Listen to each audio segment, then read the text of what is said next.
Assalamualaikum warahmatullahi wabarakatuh. Alhamdulillah, kembali kita bertemu untuk membaca dan membahas dan mengkaji hadis Rasul sallallahu alaihi wasallam. Kita sampai ke hadis 350 yang diriwayatkan dari Abi Musa Al-Ash'ari. Beliau mengatakan, saya bersama sahabat-sahabat saya datang menemui Nabi Muhammad sallallahu alaihi wasallam. Kami berangkat dari satu kota yang namanya Zabid, menggunakan kapal hanya untuk berjumpa dengan Nabi sallallahu alaihi wasallam. Dan kami bersama beberapa sahabat, kami sampai di satu tempat namanya Baqi Budhan, sedangkan Nabi ada di kota Madinah Al-Munawwarah. Ini hadisnya cukup panjang, nanti isinya, matannya kita syarahi di pertemuan berikut. Kita ambil di poin penting di sini, bagaimana di masa itu mereka yang hidup di zaman Nabi, ketika Nabi sudah memproklamasikan al-i'lan, risalah ilahi, dinul Islam, mereka tidak tunggu lama. Walaupun jarak terpisah sangat jauh, transportasi juga terbatas, mereka rela berangkat jauh-jauh, melewati samudra menggunakan perahu, safina. Ini berbicara transportasi laut di zaman itu. Jangan kita bayangkan seperti zaman kita yang fasilitasnya kapal luar biasa. Mereka korbankan apa di situ? Nyawa. Tapi karena untuk menjemput keimanan dan untuk berjumpa dengan sang pembawa risalah Rasulullah Muhammad sallallahu alaihi wasallam, nyawa pun mereka rela korbankan asalkan mereka bisa menjemput keimanan mereka, bisa bersyahadat di hadapan Nabi sallallahu alaihi wasallam, bisa berkumpul dengan Nabi sallallahu alaihi wasallam. Banyak juga yang berangkat dengan perahu, tapi Allah menakdirkan tidak bisa berjumpa dengan Nabi. Banyak di zaman Rasul, sampai terdampar di pulau yang aneh, ada juga tuh. Kil mengatakan bertemu dengan Dajjal di pulau tersebut. Itu mereka menyeberangi lautan dengan kapal, dengan perahu, safina. Dan mereka mengandalkan apa? Di zaman itu mengandalkan angin. Gak ada mesin.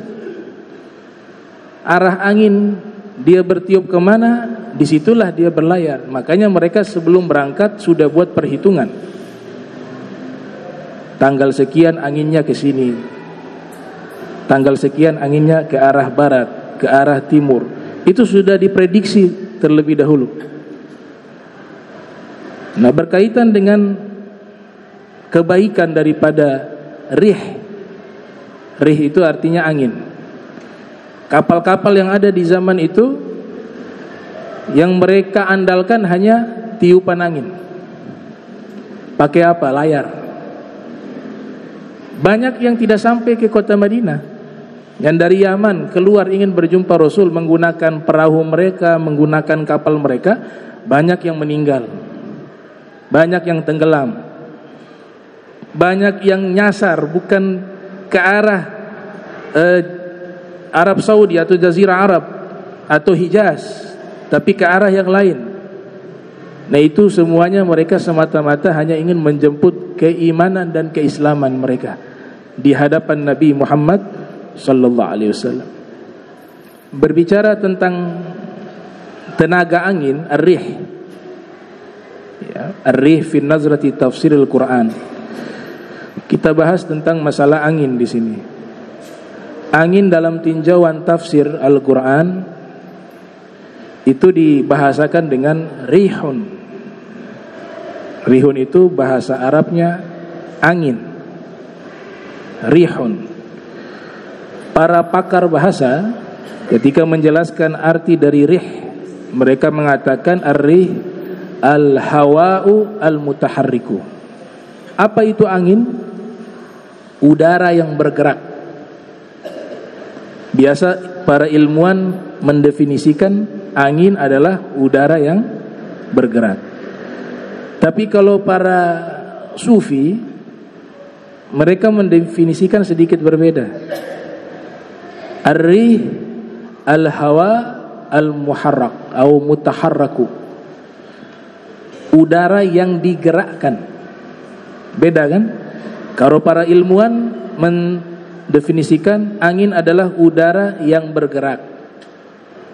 Kalau para sufi mendefinisikan angin adalah udara yang digerakkan. Kenapa bisa berbeda? Karena pandangan ilmuwan, mereka melihat hukum kausalitas, sabab musabab. As-sabab wal musabab. Sedangkan para golongan sufi, mereka melihat hakikatnya, musabbib, yang menyebabkan. Jadi angin itu bukan dia bergerak dengan sendirinya, bukan dia bergerak dengan sistem yang sudah diatur di alam semesta ini. Itu definisi ilmuwan. Tapi golongan sufi menerjemahkan angin itu digerakkan. Siapa yang menggerakkan? Allah subhanahu wa ta'ala.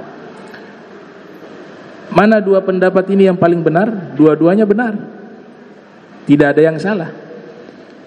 Para ilmuwan melihat dari perspektif hukum alam. Dalam bahasa Al-Quran disebut sunnatullah, sunnahnya Allah. Allah sudah ciptakan api, sifatnya membakar. Selamanya dia membakar. Tidak mungkin dia berubah menjadi dingin. Itu hukum apa? Hukum kausalitas, sabab musabab. Tapi bukan berarti api yang bisa membakar kekuatannya dari api.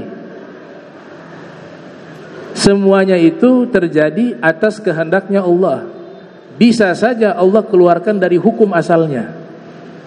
Api menjadi dingin mungkin terjadi jika itu kehendaknya Allah Ta'ala. Dan itu diabadikan dalam Al-Quran. Nabi Ibrahim, ya nar kuni barda wa salama ala Ibrahim. Wahai api, jadilah kau dingin dan selamat kepada Ibrahim. Sifatnya kontradiksi. Api yang sifatnya panas Allah rubah menjadi dingin.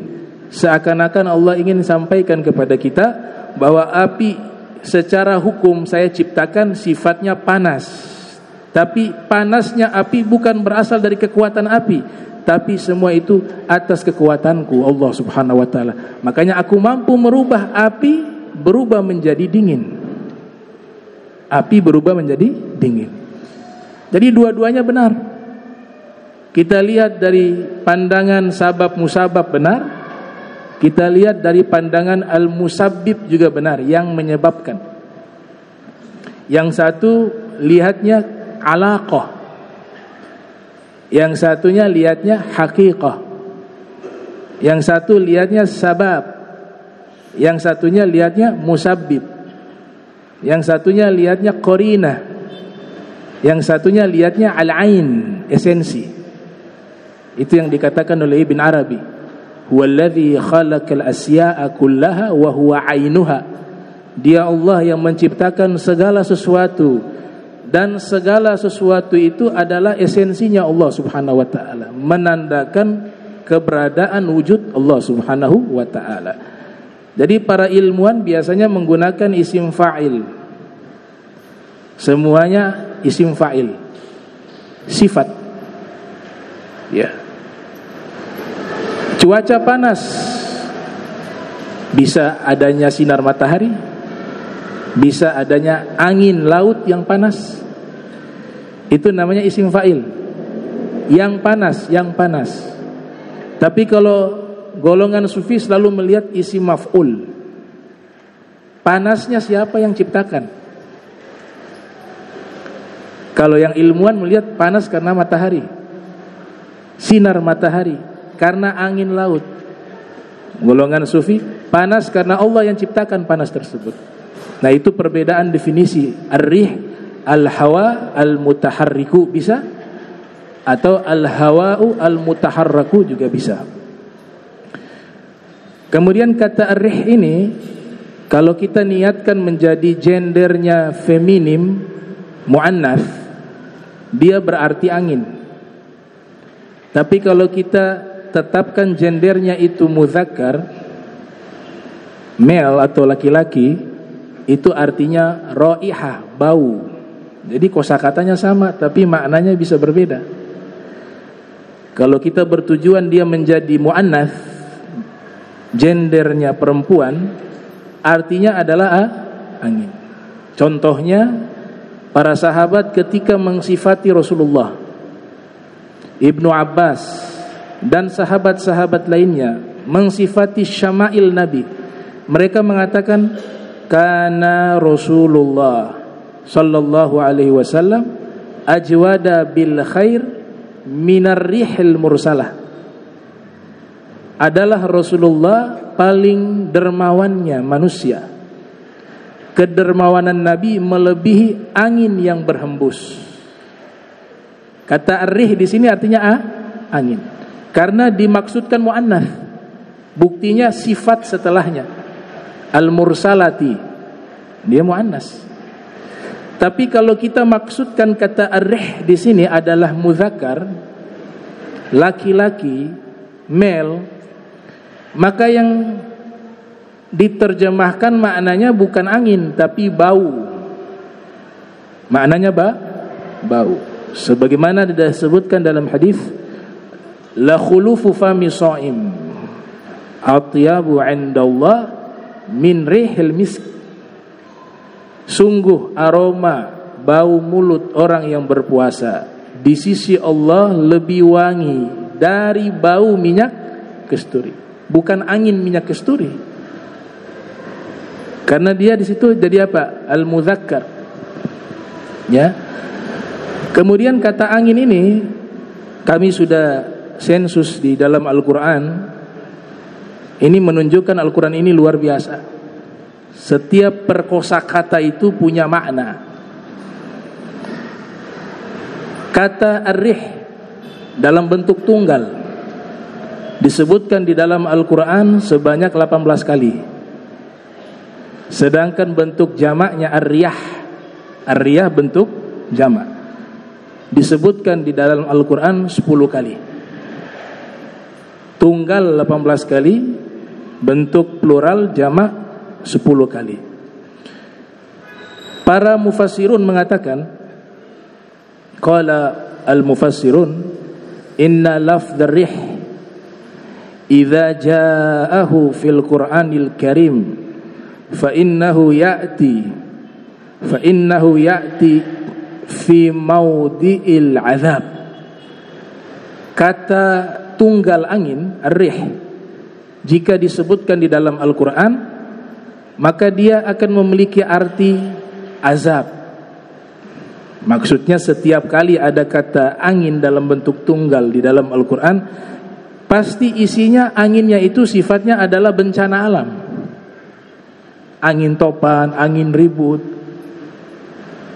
Tapi kalau bentuknya jamak, plural, inna lafdhar riyah idza ja'ahu fil Qur'anil Karim fa innahu ya'ti fi mawdi'ir rahmah.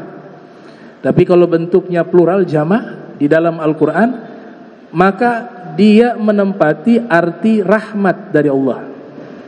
Dan itu sudah diteliti, ternyata demikian.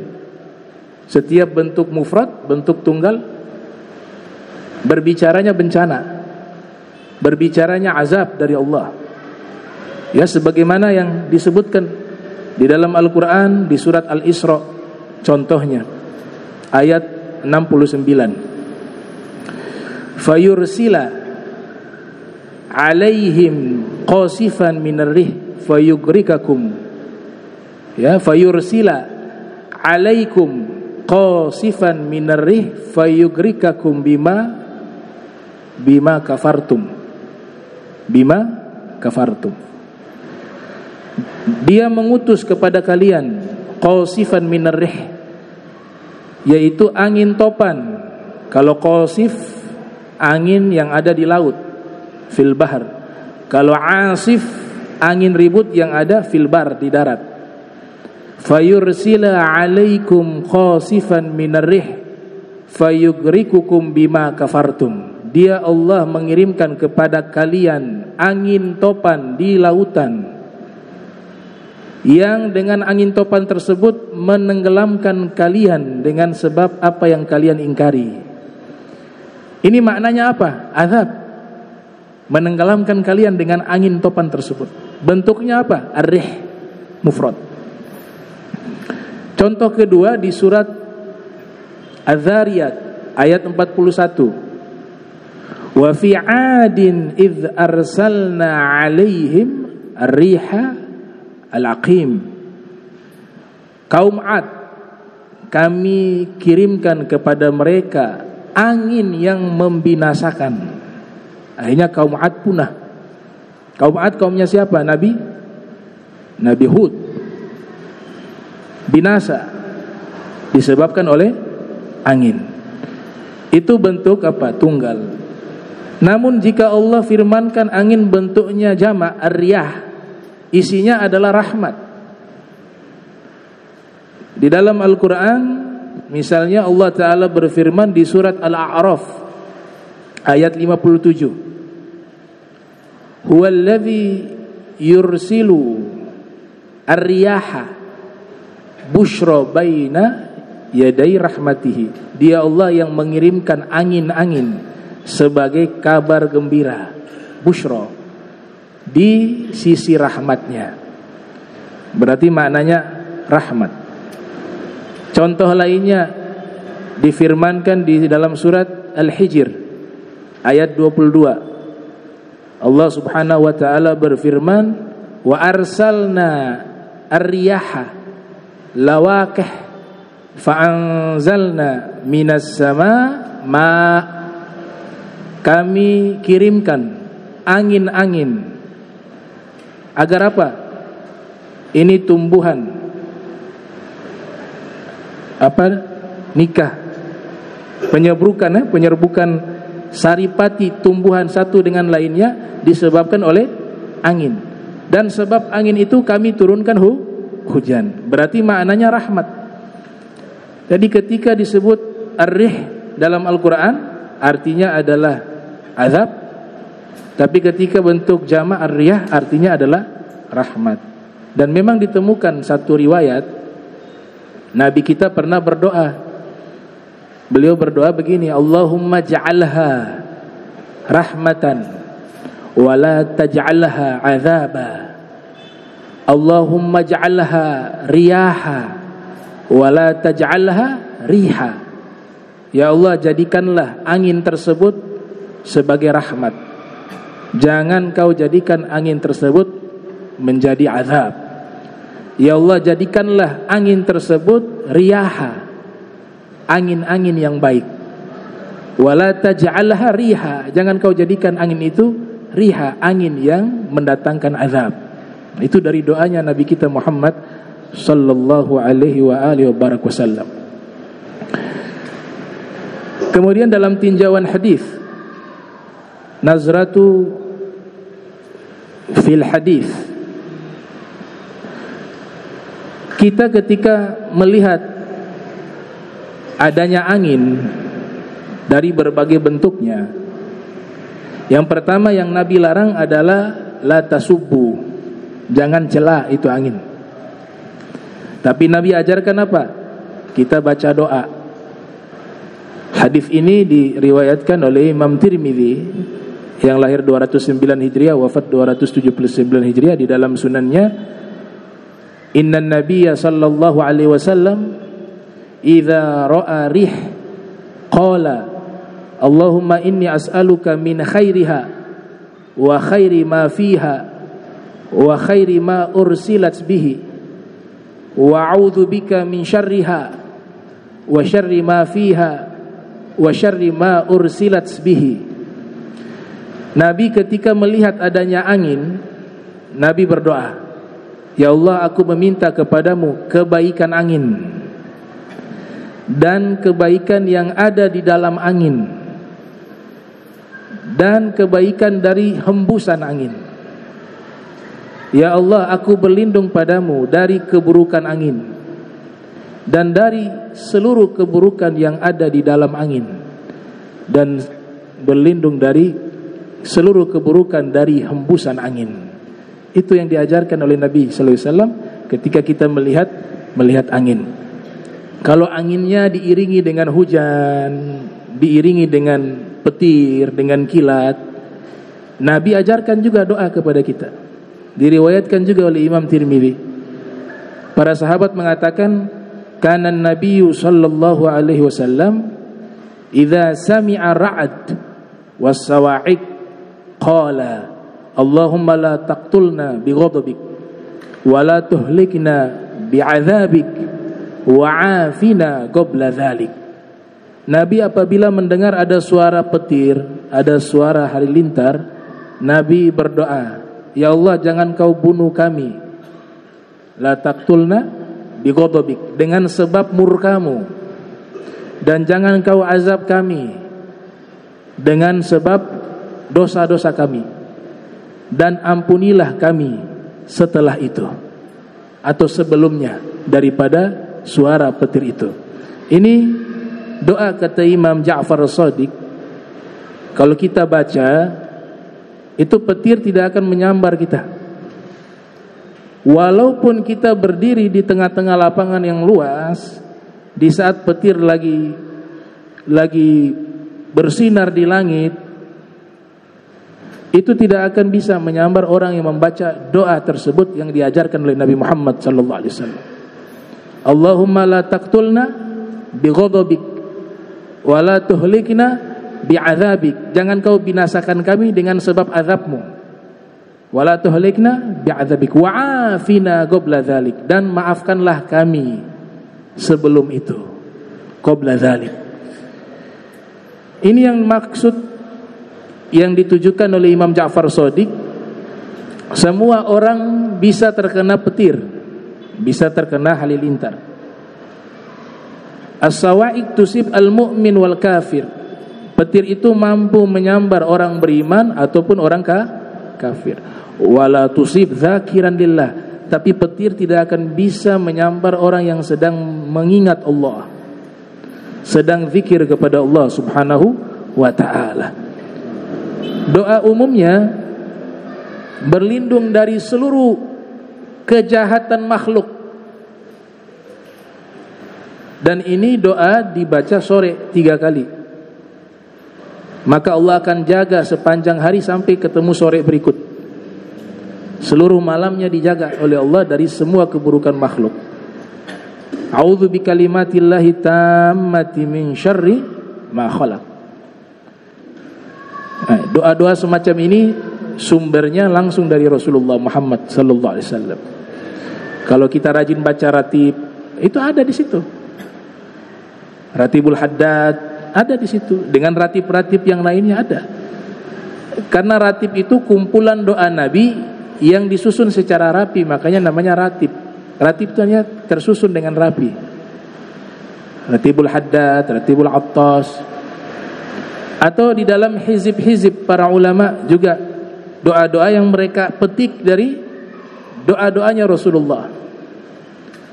Diulang-ulang 3 kali, karena dalam riwayat Nabi suka mengulang-ulang kalimat sebanyak 3 kali. Dan Nabi suka kepada hitungan yang ganjil. Kana Nabi yu'jibu thalatha wa fi riwayah bil witr. Nabi sangat senang mengulang-ulang itu 3 kali, baik dalam bacaan doa, zikir, atau dalam berbicara. Kalau ada nasihat yang sangat penting, biasanya Nabi ngulang kalimat istighfar itu sebanyak 3 kali. Kita sering dengar dalam hadis kan, hadis masyhur, tuba, beruntung, man ra'ani wa amana bi, beruntung orang yang melihatku lalu dia beriman kepadaku. Hadis selanjutannya Nabi katakan tuba, tuba, tuba 3 kali, beruntung, beruntung, beruntung. Itu namanya al-iltifat fil lughah, mengambil perhatian bahwa ini yang Nabi sampaikan sangat penting. Tuba, tuba, tuba. Man lam yarani wa amana bi, orang yang tidak pernah melihatku namun dia beriman kepadaku, kata Rasulullah sallallahu alaihi wasallam. Jadi hal yang biasa diulang-ulang 3 kali, 6 kali. Nah, kemudian itu doa yang tadi diajarkan oleh Rasulullah. Kalau memang ada angin, kita baca doa tadi. Kemudian ada petir, kita baca juga doa. Jadi semuanya kita hubungkan kepada Allah. Jangan teriak, lari, panik. Ya perlu doa saja. Toh petir yang kuasai Allah, gempa bumi yang kuasai Allah, angin yang kuasai Allah, khaliqu kulli syai', Allah yang ciptakan segala sesuatu. Maka ketika kita berdoa, kita meminta perlindungan dari penciptanya. Tapi kalau kita justru tidak mengingat Allah pada waktu itu, tidak melafadzkan namanya, tidak berdoa, tidak berzikir pada waktu itu, maka Allah tidak berikan perlindungan. Tapi biasanya orang-orang secara fitrah itu, kalau ada bencana-bencana itu, yang dia sebut adalah Allah. Itu menunjukkan bahwa tidak ada kekuatan apapun di alam semesta ini kecuali kekuatan Allah. Secara alami kita sebutkan Allah, Allah. Padahal seumur hidup jarang sebut nama Allah. Sholat juga kadang tidak 5 waktu. Tapi dapat bencana, dia sebut Allahu Akbar, Allahu Akbar. Gitu. Nah, jangan sampai kita hanya sebut nama Allah di saat bencana. Kita sebut Allah di setiap saat, di setiap hidup kita. Ini kita hidupnya ini hanya untuk Allah, bukan yang lain. Wa ma khalaqtul jinna wal insa illa liya'budun. Gitu. Kemudian yang ketiga, dalam tinjauan perspektif ilmu modern, ilmu hadithah atau al-mu'asarah, ilmu hadithah. Jadi angin ini disebutkan oleh para ilmuwan, ada beberapa ilmu modern yang memang temanya pasti membahas angin. Yang pertama disebut dalam bahasa Arab ilmu zawahir at-tabi'ah, atau bahasa modernnya ilmu meteorologi. Dia membahas tentang apa? Tentang cuaca. Kalau membahas tentang cuaca, gak bisa lepas dari pembahasan tentang angin. Karena angin itu yang menentukan cuaca. Atau cabang ilmu kedua, klimatologi. Klimatologi. Atau dalam bahasa Arabnya itu disebut ilmu munakh. Ilmu yang membahas tentang iklim. Pasti tema yang dibahas adalah angin. Salah satu subtema yang dibahas adalah angin. Atau ilmu modern namanya geofisika. Ya, ilmu tabiatil ard. Kalau geologi ilmu bumi, ilmu ard. Geofisika ilmu yang membahas tentang bumi yang menggunakan prinsip-prinsip, rumusan-rumusan ilmu fisika. Makanya dinamakan geofisika. Subtemanya angin di situ. Nah, muncul ilmu modern dan juga para ulama kosmologi. Dulu abad ke-6 Hijriah ada seorang ulama Islam. Beliau ini pakar bukan hanya satu bidang ilmu. Memang ilmunya hanya satu ilmu, namanya ilmu kosmologi. Ilmu yang membahas tentang sejarah alam semesta. ulama bernama Al-Qizwini menulis kitab Ajaibul Makhluqat wa Gharaibul Mawjudat. Di situ beliau bahas bukan sejarah manusia, bukan sejarah peradaban manusia, bukan sejarah budaya manusia, bukan sejarah tradisi atau angin atau laut, gak. Tapi tema yang dibahas dalam kitab beliau sejarah alam semesta. Gak ada ilmuwan barat di zaman itu yang bisa menjelaskan sejarah alam semesta kecuali seorang ulama Islam yang masyhur namanya Al-Ghadi Al-Qizwini. Di situ membahas juga tentang angin. Muncul ilmu baru. Ilmu modern menamakan dengan ilmu aerologi. Aerologi atau dalam bahasa Arab ilmul hawa. Ilmu yang hanya membahas tentang udara. Membahas tentang udara. Nah, ini perkembangan ilmu-ilmu modern tentang angin, tapi sumbernya itu mereka merujuk kepada kitab-kitab ulama Islam. Di antaranya salah satu tokoh bernama Imam Al-Qizwini yang membahas tentang sejarah alam semesta, Tarikhul Alamin. Tarikhul Alamin. Di situ beliau katakan, beliau termasuk tokoh yang mengingkari alien. Alien itu tidak ada. Dalam Islam itu makhluk yang berakal hanya 3, gak lebih dari itu. Al-Quran menegaskan itu, hadis menegaskan itu. Kita sebagai orang mukmin gak boleh keluar dari aturan itu. Artinya apa? Jangan percaya yang namanya alien. Ada kebohongan. Makhluk yang berakal hanya 3. Yang Allah ciptakan di alam semesta hanya 3. Imma malaikat 1, yang kedua jin, yang ketiga manusia. Gak ada yang keempat. Tidak ada yang keempat. Gak ada manusia kera, gak ada. Kalaupun ada, dalam teori Al-Quran ada kelompok manusia yang pernah dikutuk oleh Allah menjadi kera. Itu ada. Kunu qiradah khasi'in. Jadilah kalian kera-kera yang hina. Percaya kita, Al-Quran sudah mengabarkan itu. Tapi bukan mutlak semua manusia dari kera. Saya rasa kita akan tersinggung. Ente punya tete kera ya? Marah.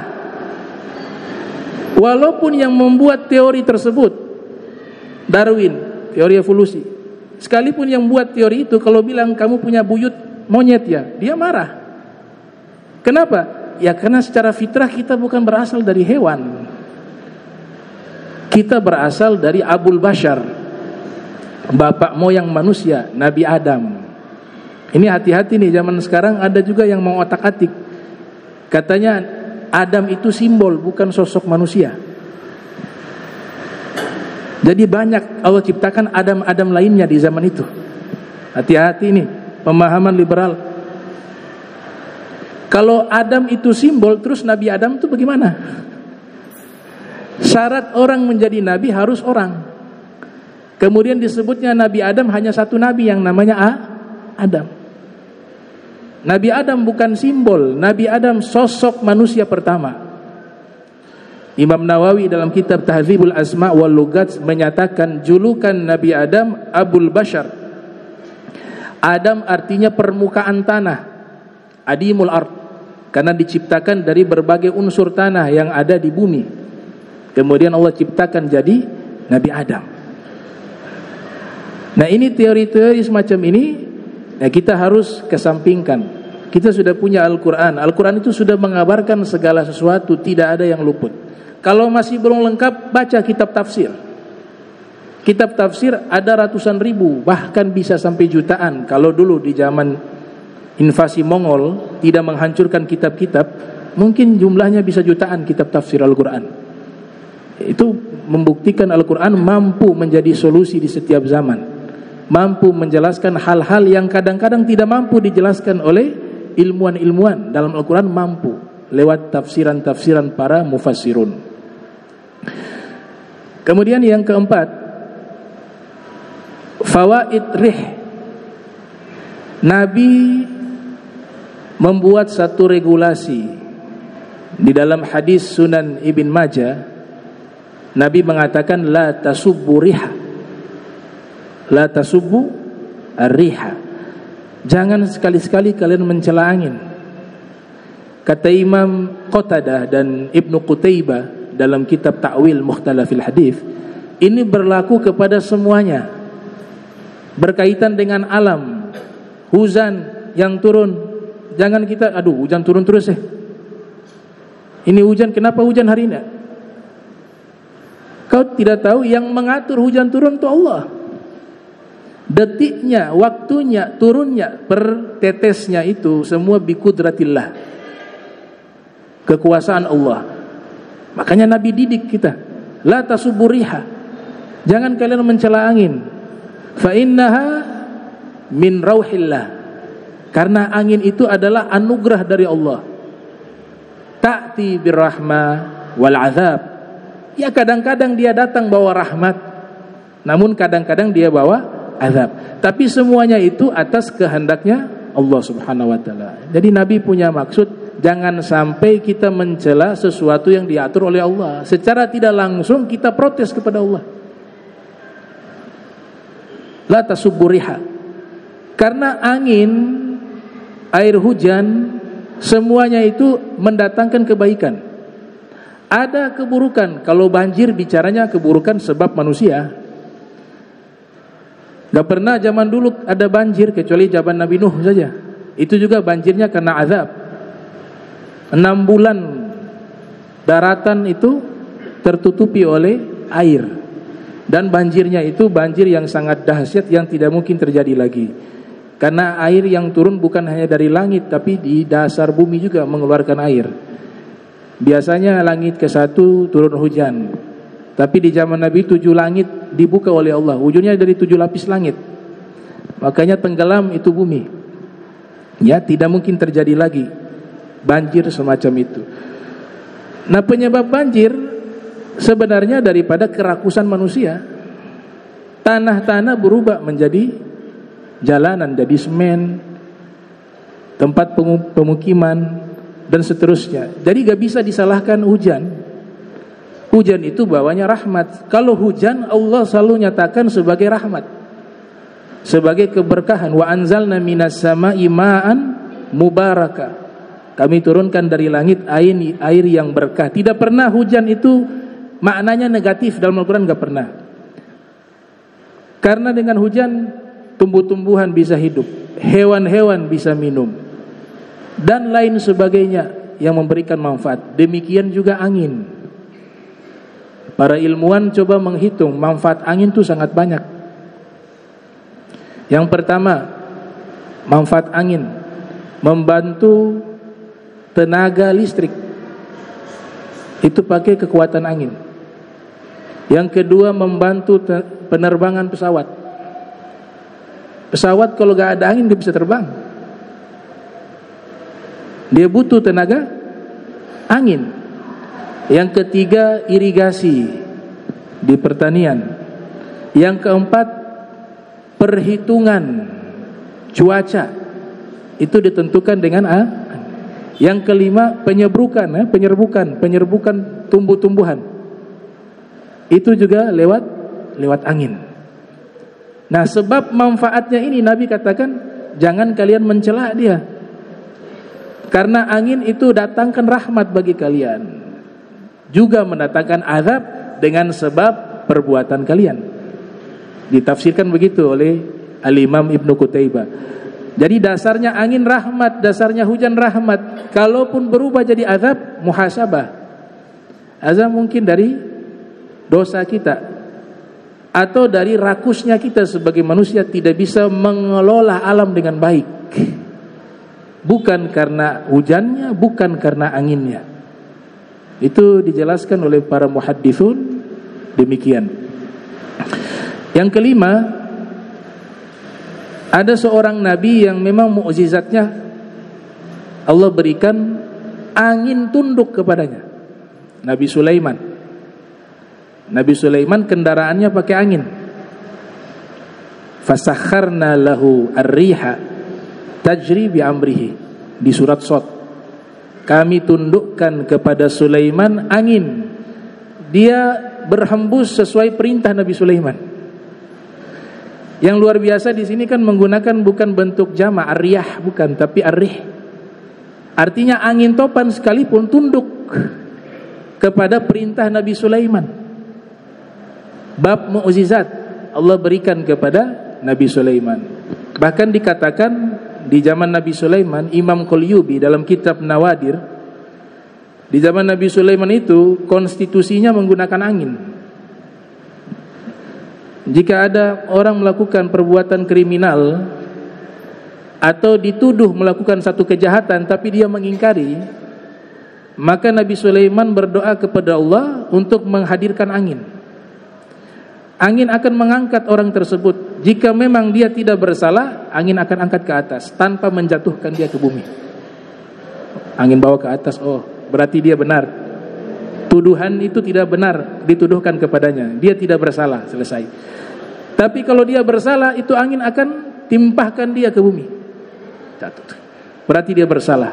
Itu menggunakan angin, konstitusinya Nabi Sulaiman alaihissalam. Kemudian Imam Ghazali pernah menceritakan di dalam kitab Mukasyafah Al-Qulub yang lahir 450 Hijriah, wafat 505 Hijriah. Nabi Sulaiman pernah pergi dengan seluruh pasukannya. Kita ketahui bahwa Nabi Sulaiman itu diberikan kerajaan terbesar sepanjang sejarah manusia, dan tidak ada lagi kerajaan yang semisal dengan kerajaannya. Pasukannya bangsa manusia ada, jin ada, hewan ada. Sampai digambarkan oleh para ulama, beliau kalau melakukan perjalanan dengan seluruh pasukannya itu pasukannya itu kalau berbaris itu disebutkan 100 farsah. Satu farsah itu 3 mil. Berapa banyak itu? Satu farsah 3 mil. Pasukannya ini manusia, jin, hewan, kalau berbaris itu 100 farsah. Jumlahkan saja sendiri, 3 mil kali 100. Ada manusia, ada jin, ada hewan. Kursi yang dibawa 600.000 kursi. Tenda-tenda ada 100.000 tenda. Itu yang khusus manusia. Ya, kemudian kuda yang dibawa 40.000 ekor kuda. Nabi Sulaimannya naik kendaraan termewah. Mungkin kendaraannya tidak ada lagi. Secanggih-canggihnya teknologi gak bisa ciptakan pesawat kayak pesawatnya Nabi Sulaiman. Pakai angin, rih. Lewat di satu sawah, persawahan, ada petani lagi macul, al-harrath atau dalam riwayat al-fallah. Petani lagi macul. Di atas lewat Nabi Sulaiman, kemudian dia lihat dari sampingnya pasukan yang ikut. Luar biasa. Bermil-mil pasukan yang berbaris itu. Kemudian secara spontan ini petani takjub. Dia mengatakan, subhanallah, laqad utiya ibnu Daud mulkan azima.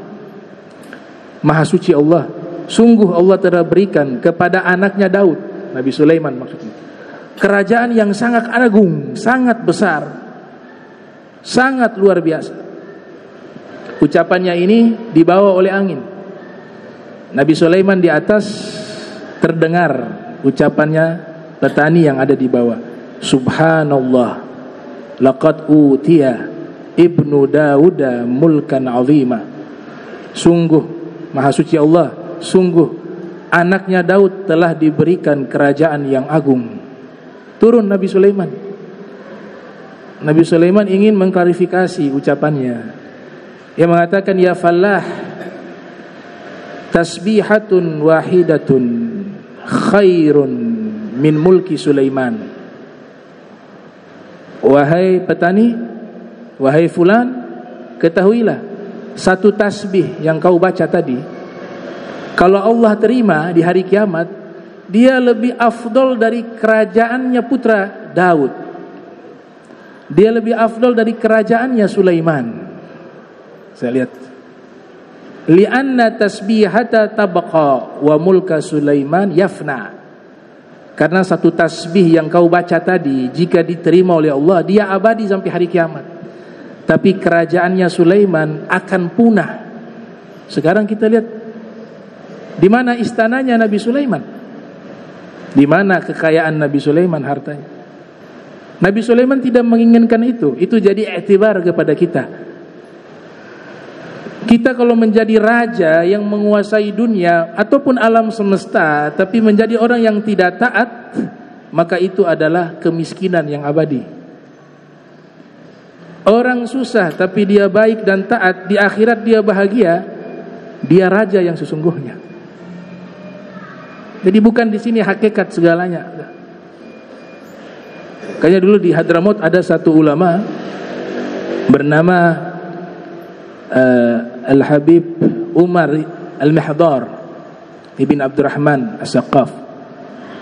Beliau itu meninggal dalam keadaan sujud dalam solat.